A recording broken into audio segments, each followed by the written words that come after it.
मैं आपको ये बताना चाहता हूं कि कल जो हमारी जो रैली हुई, जिसका मूल उद्देश्य था जो गरीब परिवार हैं, जो भूमिहीन हैं और जो पिछले कई सालों से सरकारी भूमि पर बैठे हैं, उनको सरकारी भूमि का जो है वो मालिकाना हक मिलना चाहिए। जो 60-60 साल लोगों को बैठे हो गए, कई पीढ़ी दर पीढ़ी वहां पे उन्होंने अपने घरों का निर्माण कर दिया, अपना रोजगार चला रहे थे। तो उस संदर्भ में हमने रैली का आयोजन किया था। उस रैली में मैं विशेषकर धन्यवादी हूं अपने वाल्मीकि समुदाय के लोगों का, और रविदास सभा जो हमारी कांगड़ा की है, उनके जो उपाध्यक्ष, प्रदेश के उपाध्यक्ष आए थे, उनके साथ उनके सहयोगी आए थे। इसी तरह जो विभिन्न विभिन्न जगह से जो लोग आए थे, बाहर से कुछ लोग नैना देवी से आए थे, कुछ लोग नगरोटा सूरिया से आए थे, कुछ इंदौरा से आए थे, कुछ लोग देरा मानगढ़ से आए थे, कुछ हमीरपुर के ताल से आए थे। इस तरह जिस जिस व्यक्ति को जहां जहां से पता लगा वो व्यक्ति वहां उपस्थित हुआ। जब मैंने ये जानने का प्रयास किया कि उनको ये सूचना किस माध्यम से प्राप्त हुई, क्योंकि हमारे पास तो उनके नंबर भी नहीं थे, तो उन्होंने बताया कि जो सोशल मीडिया के ऊपर जो आह्वान हम लोगों के द्वारा किया गया था, उस आह्वान के तहत वो लोग यहाँ पे आए थे। तो मैं उन सभी लोगों का बहुत बहुत आभारी हूँ, बहुत बहुत धन्यवाद प्रकट करता हूँ कि वो लोग जो हैं वो इस जेन्युइन कॉज में जो है वो आगे आए।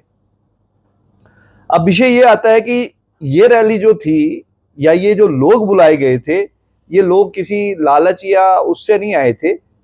ये कोई खुशी खुशी नहीं आए थे लोग कि हम बहुत खुश हैं, प्रसन्न हैं और हमने किसी रैली में पार्टिसिपेट करना है और वहां जिंदाबाद मुर्दाबाद करनी है। उनका ये उद्देश्य नहीं था। ये एक उन सब लोगों की एक मजबूरी थी कि इतने सालों से वो जो जिन जमीनों के ऊपर बैठे हुए हैं, दादा परदादा के समय के जिनके घर बने हुए हैं, आज उनके घरों को तोड़ने की बात हो रही थी। तो इस कारण से वो लोग वहां पर उपस्थित हुए थे और उसमें जितने भी लोग आए, ये मैं समझता हूं कि ये हिमाचल प्रदेश में अभी तक ये पहली बार हुआ कि जनता ने अपना प्रतिनिधित्व स्वयं किया और अपनी जो समस्याएं थी उन समस्याओं के समाधान के लिए सुझाव भी दिए। ये सुझाव जो हमने भेजे, ये माननीय जो हमारे राष्ट्रपति हैं, महामहिम राष्ट्रपति द्रौपदी मुर्मू जी, हमारे माननीय प्रधानमंत्री जी, हमारे हिमाचल के गवर्नर, मुख्यमंत्री, इस तरह प्रशासकीय अधिकारियों तक जो है वो हमने इस मांग को जो है वो रखा और उसमें हमने जो है वो अपने सुझाव भी दिए। और इसमें जो कुछ एक चीजें जो आज मैं समाचार पत्रों में पढ़ रहा था, तो मुझे उन चीजों को पढ़ के थोड़ा सा मुझे लगा कि शायद मुझे इन विषयों के ऊपर अपना पक्ष रखना चाहिए। कुछ समाचार पत्रों में ऐसा प्रकाशित किया गया कि भाई ये जो रैली थी इसमें सरकार विरोधी नारेबाजी की गई। तो मैं ये बताना चाहता हूं कि हमारे जितने भी लोग थे, किसी ने भी सरकार के विरोध में नारेबाजी नहीं की, क्योंकि हम लोग तो सरकार के पास आग्रह करने के लिए चले हुए थे। हम तो सरकार को सुझाव दे रहे थे, तो हमारा तो सरकार के साथ कोई विरोध ही नहीं था इस मुद्दे पे। हम तो अपनी बात को रखने के लिए गए थे और हमने तो एक ये शंखनाद किया था कि भाई अभी तो हम एक आगाज कर रहे हैं, हम आप शुरुआत कर रहे हैं और हमें ये जो सरकारें हैं, ये जो अधिकारी हैं, ये जो हमारे नेता हैं, ये मैं नहीं समझता कि हिमाचल की जनता को रणभेरी बजाने पर जो है वो मजबूर करेंगे। तो इसीलिए हमने सबसे पहले उनसे आग्रह किया कि भाई हमारा आपसे निवेदन है, ये हमारी समस्या है, उन समस्या का ये समाधान है, आप कीजिए। लेकिन वो समाधान जो हम लोगों ने बताए, वो समाधान उन समाचार पत्रों में और सोशल मीडिया में हम लोग उसको ज्यादा उजागर नहीं कर पाए। इस नाते से जो है मैं आज यहां आप लोगों से इस विषय को लेकर मैं बैठा हूं। हमारा था कि जो जितने भूमिहीन लोग हैं, जिनके पास 1959 से 60 से जो है वो यहाँ पे रह रहे हैं, उसमें हमारे वाल्मीकि समुदाय के लोग हैं, कई विधवा हैं, कई जिनको हम एकल नारी बोलते हैं, कई ऐसे गरीब और परिवार हैं जिनके पास बिल्कुल भी भूमि नहीं है। तो हमने कहा कि ऐसे लोग जितने भी सरकारी भूमि पे बैठे हैं, उन सबको उनका मालकाना हक जो है वो सरकार देना चाहिए। दूसरा हमने कहा, जो लोग बार बार कह रहे थे कि भाई कुछ लोग हैं जिनके पास जमीनें हैं और उन्होंने भी कब्जे किए हैं, उन्होंने जो कब्जे किए हैं वो 1960 के किए हैं, और कुछ लोगों ने जो है वो लालच स्वरूप हो सकता है कर भी लिए हो। लेकिन हमने जो कहा, हमने ये कहा कि ऐसे कब्जे जिनके ऊपर लोगों के घर बने हैं, दुकानें बनी हैं, उन कब्जों को जो है वो सरकार, मान लीजिए ABC कोई व्यक्ति है, उसके पास 4 कनाल भूमि है और उसने 2 कनाल पे सरकारी जमीन के ऊपर अपना घर बना लिया, अपना रोजगार चला रहा है, वो नीचे उसने दुकान बनाई है, ऊपर उसका घर है। तो ऐसे केसों में सरकार जो है वो ऑनरशिप, जो एक्सचेंज जिसको बोलते हैं तबादला, ट्रांसफर ऑफ ऑनरशिप, कि सरकार तबादला कर ले, मेरे से वहां से 2 कनाल ले ले और मेरे को यहां पे 2 कनाल दे दे। तो इससे जो है वो आधे से ज्यादा समस्या जो है समाप्त हो जाएगी, और ये विधि सम्मत है। इसमें मैं नहीं समझता कि हाई कोर्ट को या सुप्रीम कोर्ट को किसी तरह की आपत्ति हो सकती है। जब हम लोग तैयार हैं, अब जब 2 लोगों के बीच में विवाद होता है तो हमेशा अदालतें बोलती हैं कि चाहो लोक अदालत में बैठ के आपस में सेटलमेंट कर लो और आप इस समस्या का समाधान हमें बताओ, हम ऑर्डर पास कर देते हैं। अब सरकार के साथ मेरा कन्फ्लिक्ट है मान लीजिए, और मैं कह रहा हूं कि ठीक है, सरकार बोलती तुम मेरे जमीन के ऊपर बैठ गया भाई, तो मैं बोल रहा हूं अब मैंने यहां बना दिया है, मैं इतने साल पहले बैठा था, आपको उस समय बोलना चाहिए था, आपको उस समय हटाना चाहिए था, आपको मुझे रोकना चाहिए था, लेकिन आपने ऐसा कुछ नहीं किया। उल्टा ये सब करने के बाद जो है आज आप 60 साल के बाद मुझे बोल रहे हैं कि इसको छोड़ दो, जो मेरे लिए और मेरे परिवार के लिए अब संभव नहीं है। तो इसलिए जो है आप मेरी भूमि के साथ तबादला कर लो। तो ऐसे में मैं नहीं समझता कि किसी भी सरकार को जो है तबादला करने में कोई ऐतराज होना चाहिए, क्योंकि सरकार की भूमि तो सरकार को वापस मिल गई, जब ट्रांसफर ऑफ लैंड होगी तो वापस मिल जाएगी। और उसी तरह जो भूमिहीन बेघर लोग हैं, उनको सरकारों ने ही घर बना के देना है वेलफेयर स्टेट के अंदर, और दे भी रहे हैं। तो इन दोनों मुद्दों के ऊपर मैं नहीं समझता कि किसी को किसी भी प्रकार का नीति बनाने में जो है कोई समस्या होगी। तीसरे कुछ ऐसे लोग भी थे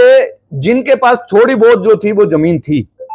थोड़ी बहुत जमीन थी, मान लीजिए कि 2 मरले 3 मरले 4 मरले जमीन उनके पास होगी या कुछ और जमीन उनके पास होगी, लेकिन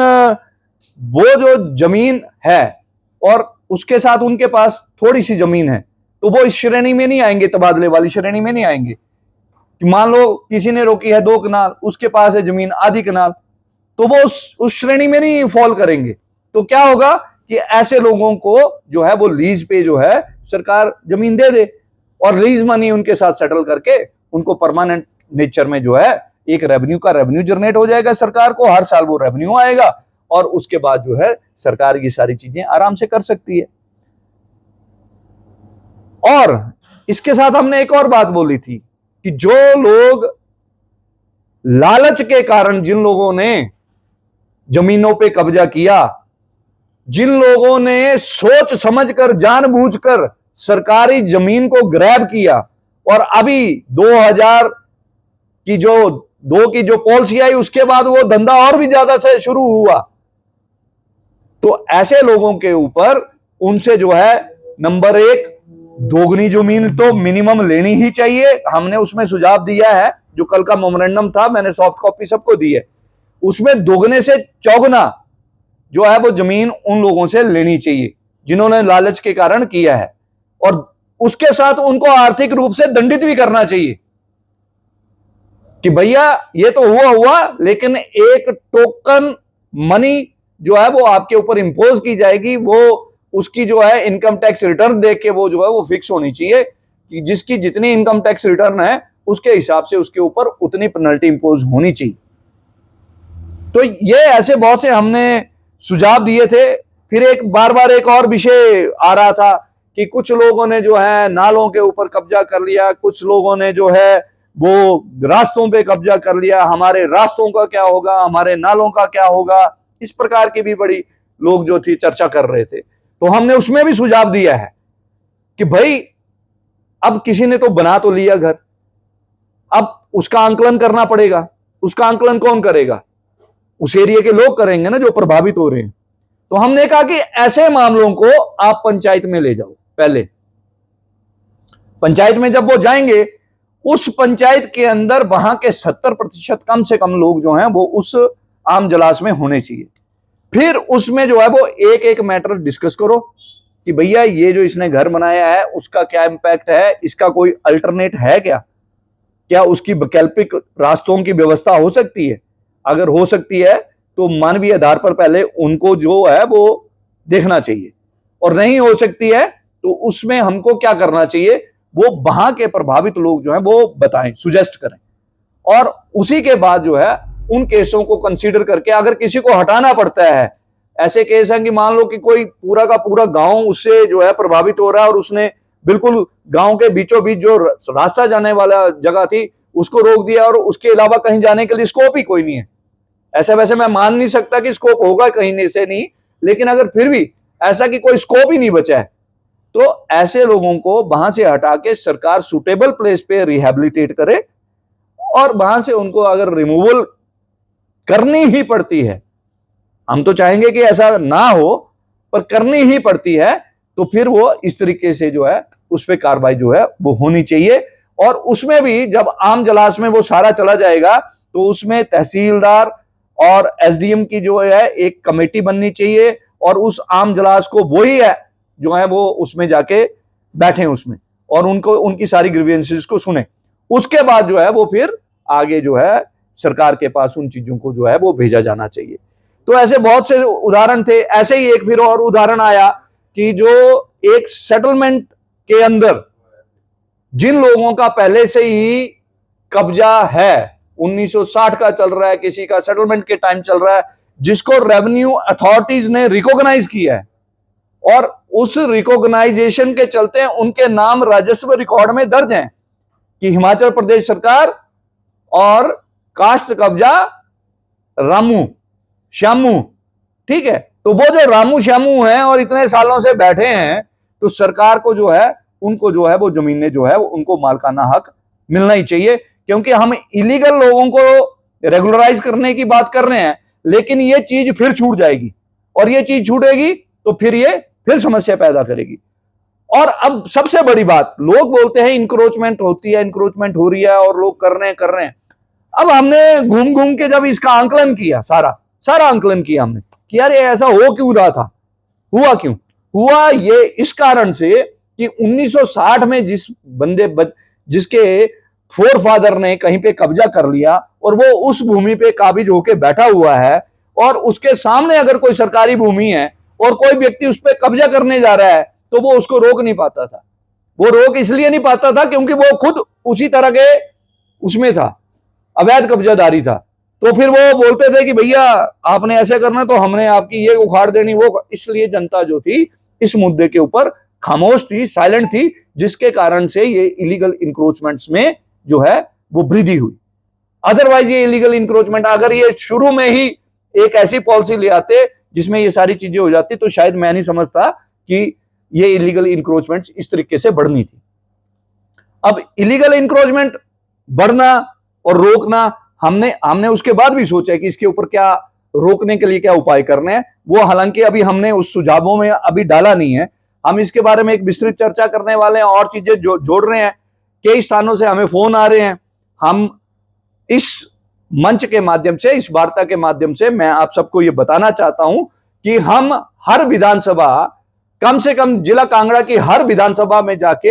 हम लोगों से मिलने वाले हैं। तो मैं लोगों से ये भी अपील करूंगा कि कई लोग मुझे फोन करते हैं, वो कॉल करते हैं, अगर आपके वहां पे ऐसे प्रभावित लोग हैं तो मैं अपना व्हाट्सएप नंबर जो है वो मैं आपको इस प्रेस कॉन्फ्रेंस के माध्यम से शेयर कर रहा हूं। आप नोट कर लीजिए 9816 981665009। मैं फिर से एक बार रिपीट कर रहा हूं कि 9816656009।